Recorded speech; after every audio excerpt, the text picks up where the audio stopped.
Ready? All right. Now, welcome everybody to the training. We kind of went over things like that, so they ain't gonna show you. All right, so you're gonna film me. I would like for you to just say your name, but we're not gonna put you on camera, and what area you work. Go ahead. Javisha, and I work with the Tiny Top. Next. Shatori, I work with Latchkey. Tania, I work with, I work with everybody. Jackie. Okay. What area, Miss Jackie? Okay.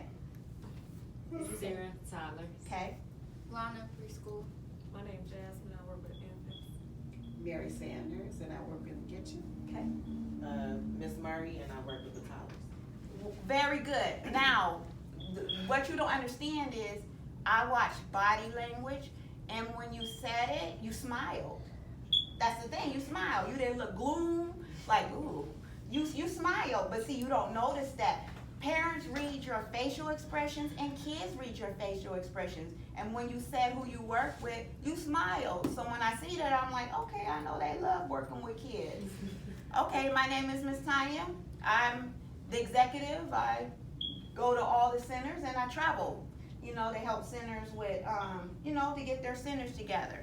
All right, and the purpose of the training is just to make sure that we get everything smooth. If you have any concerns, we hash it out, and just to learn, and just to begin to love kids again. And that's the purpose of the trainer, because if it was not for you, well, parents come first, but you also set the foundation for the kids, because as they're little, you are their first teachers. And I have a saying, when I leave the earth, I want them to remember not who I am, but what I've done to make a difference. And that's what I want them to remember me by. And I want staff and whoever I come across to remember what I've done to become a blessing. And guess who I learned that from? I learned that through my parents. And I learned that through my teacher, Miss Foley. Anybody got a teacher that you remember? That was a blessing? My first grade. Go ahead. She just jumped. Oh, and the employee of the month. Go ahead. It was my first grade teacher. Her name was Miss Ada. What do you remember? I just remember, I don't know, she was real nice, and she taught us real, she taught real good. She made learning fun. Okay, when she said that, what did you notice? What did you notice about her? Smaller than And she felt what? She felt good. Miss Zimmer, her name was Miss Zimmer. What grade? I think it was the 7th grade. Okay, what do you notice? What did you notice? She was nice. She was hands-on. Yeah. Say that She again. was hands-on. Like, she was a science teacher, so she would teach us how to do science stuff. That first time we ever, black kids was really taught science. So I she have was a doing question that. for you. When you said hands-on, she showed you with her hands. Yeah, she And was did like, it make it easier? it made it fun, it made it interesting, made us want to all get in there and do stuff. So she was a nice teacher. Yeah, I remember her. Wait, her name. Oh, I'm sorry, well, Miss I'm from the old school, I don't keep. Hey. but my teacher was very firm, and what she said, she meant it, she stuck to it. Wait. Say that again. She meant it, and she stuck to it, and she stood by her word, and you had the respect from the parents, from her. They both worked together, parents. Say it one more time. The parents what? The parents and What? the teacher. Respected her. And they respected her, and they used to go to your houses. Oh, You did something wrong back in those days, and they would keep you after school. And remember back in the days, But, when the neighbors, when you did something wrong, some of y'all the remember, neighbors some of was y'all all remember. over. When you was wrong, and the neighbors knew it, ooh, you got fussed at by every neighbor. And then when you got home, the neighbors told your mama or your daddy. So sad. But that wasn't that village. That's where that village came. And what about you? I know my neighbor used to tell me to go take off them school clothes as soon as she would see me walking past her house. And she would, But did you do it? yeah, take off them clothes. But the thing is, she looked, and you remember back then a child could stay home, and you had your neighbors that looked out for you. So what I want to say to you is, even though you're in your separate classes, look out for each other. So let's say, I'm going to use you as an example. say I'm learning names, so I'm gonna call y'all yous. You were coming out of the class and you were getting ready, she was getting ready to do potty time. So she stepped up and she stood there and she had to come back in and get something. So she came back this way. But what she did is she stood and she said, y'all stand right here. But at the same time, they knew routine. Those were the tiny tots and they just stood there like, I was like, okay. Okay. But she had your back. So you guys are all, you have your classes, but you become a team. You began to work together. So if you see a student, hey, come here, what are you supposed to be doing?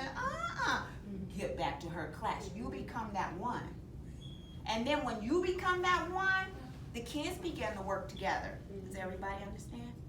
So you understand? Okay, now the saying is, you always remember from a tiny on up, you always remember not everything your parents bought for you, but what they've done for you.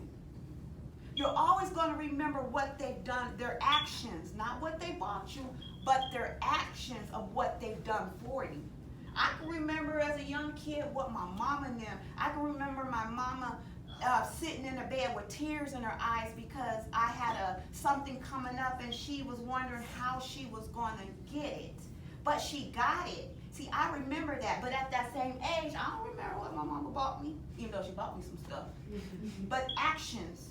And that's where I began forming that I want parents to become parents again. You know, the mothers are the queens and the fathers are the kings. And I teach my parents that when a child is acting out at home, when they come to you, the child sees you in the eyes of the parent. So if the parent is not controlling the child at home, they're a woman, and when they see you, they're going to try you the same way. Am I right? Or am I right? But what happens at home doesn't have to happen in your center.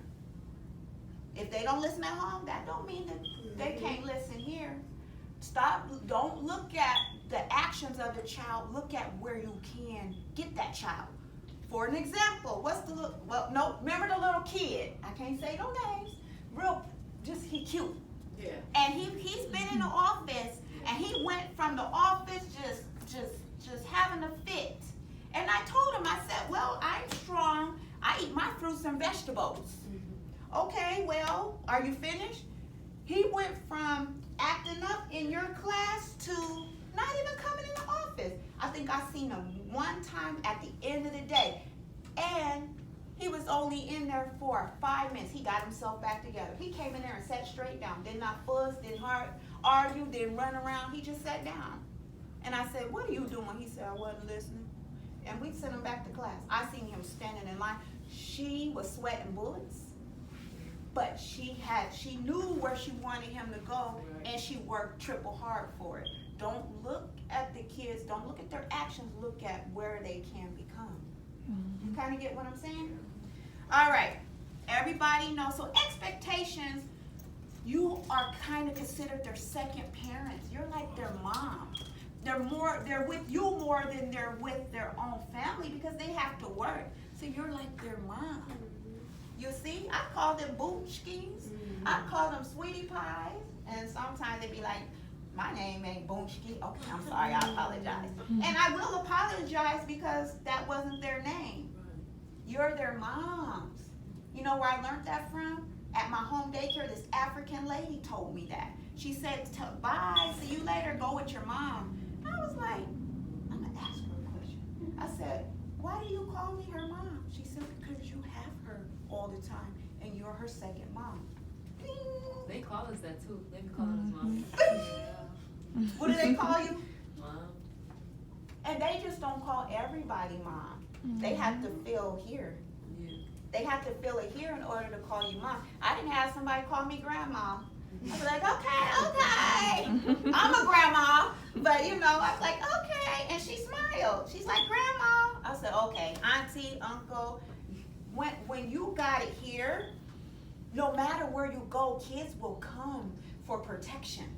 You can be at the park, they'll seek you out for protection. You know what I found out in the mornings, when the parents come in, you greet the parents, but also you greet the child. And the child will either smile or just stand there and won't come in the door, don't wanna come in. So you can tell when a child is in a good mood and a bad mood. Your greeting may be the only greeting they Always. get. That's it. We don't know, we don't know like what kind of day they had. I had a mother, I told her all the time, I wish I could clone you, because no matter what, she always have a smile on her face. You know the one that liked the dinosaurs? Don't say the name. But one day she just came with this sad look on her face. And I pulled her in the office, I'm like, what's going on? And she just told me, she said, Mrs. Tanya, she said, they're just, you know, customers just treating me so horrible. And this is what I told her. I said, never let a customer take you out of your element. You keep smiling and doing what you're supposed to do. And she gave me the biggest hug and she said, thank you, Miss Tanya. And she teared up. She only needed to hear that. I said, you're wonderful. And that's all she needed to hear. Your smile may be the only smile that they get. Man, these parents say y'all so professional. When I tell you, they just love y'all. They do. And when their child is acting up at home, that you best believe in their mind they're saying, I don't know how you do it. They may not say it to you, but they say, I don't know how they do it.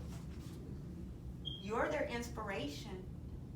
You're a team. You're a family. Work together. You're a family. You really, when you work together, it's amazing. Okay, so infant area, as you know, in infant area, they're supposed to have tops on their bottles. They have to have tops on them. That's state regulations, and it has to be labeled. It has to have the child's name, the date, and that. When you're in the infant area, you know, you're sitting down, you're playing with the infant. Yay! You know, you teach the kids your different emotions. Your interactions, that's how you begin to get the kids to listen to you. That's how they begin to know you. Let them know your different emotions. Like, y'all see me, hey, yay, too. Oh, no. Only time my voice goes up is if it's a danger. That's the only time, and then I bring it back down. But I talk with my eyes. Who's one of my want to be on camera? Who is it? Come on. Come on. Anne Murray. Come on, teacher. Let me go get me a chair. Hold on, guys. You want to be on camera so bad? Alright, come on. You come this way. All right. So, come on, sit down. She's a kid, okay? And I'm the teacher. A lot of times, ladies, when you guys, let's say your kids are acting up, and hey, no, don't do that. Get over there. Let me get another chair. Don't feel me running. Okay.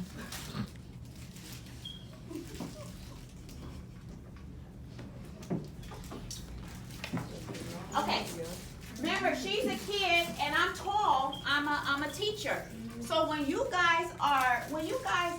ladies are sitting there talking, and you gotta walk up to them, you gotta get level. What happens is you're standing up tall. Now, I always tell students, we don't do this. So this is what your voice is portraying.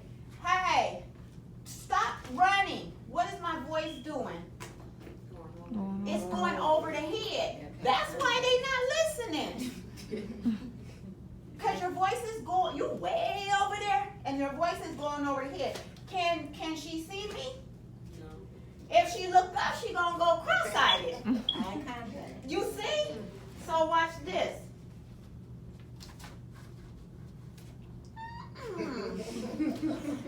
Watch this. I'm gonna do it two ways.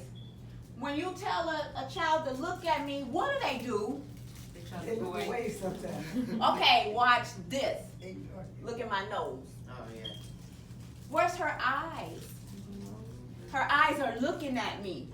To a child, when you say look at my nose, they act like they're looking down, but in reality they're looking in your eyes. So you have to say, look at my nose. We don't run. What do we do with our feet? We walk with our feet. Do you understand? Say yes. Say yes, Miss Tanya. Yes, Miss Tanya. When they say yeah, that means that, oh well. Yeah. But when you tell them to say yes, miss, whatever your name is, they're giving you their word. When they just say uh-huh, like mother, stop running, uh-huh. But when you say stop running, yes, mommy, or yes, Miss Tanya, give them the word. You gotta walk up and you gotta get to their level. They begin to hear you. Yay! Greet them. Hey! Oh, look at you. What? Oh, who was it in the class? Her kids fed me some pretend. What I eat? Some hot dog, some pizza, some chicken. And I told them to make me some coffee with some cream and sugar. They were doing Play-Doh, that Play-Doh stuff. And they just started making it for me. And what did I tell them my favorite food was? Wing ding dinner. I said, who gonna make? But I pretended with them. They became more excited. Then I said, all right, find a seat. You kind of get what I'm saying? I walk into any